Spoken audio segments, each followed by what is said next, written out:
গত কয়েকদিন ধরে বৃষ্টিপাতের কারণে তিস্তার পানি বাড়ছে, দেখা দিতে পারে বন্যা।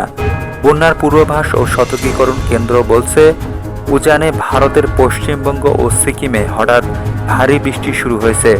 বাংলাদেশের উত্তরাঞ্চলেও ভারী বৃষ্টি চলছে।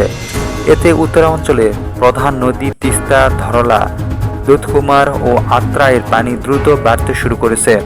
তবে এখনও এসব নদীর পানি বিপদসীমার নিচে রয়েছে।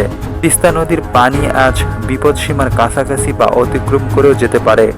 এ ব্যাপারে বন্যা পূর্বাভাস ও সতর্কীকরণ কেন্দ্রের নির্বাহী প্রকৌশল সর্দার বলেন, আজ শনিবার থেকে তিস্তা অববাহিকা নিম্নাঞ্চল প্লাবিত হতে পারে।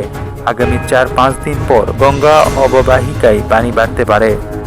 এদিক থেকে আবহাওয়া অফিস থেকে বলা হয়েছে, আজ থেকে উত্তরাঞ্চল সহ কয়েকটি এলাকায় বৃষ্টি থাকতে পারে।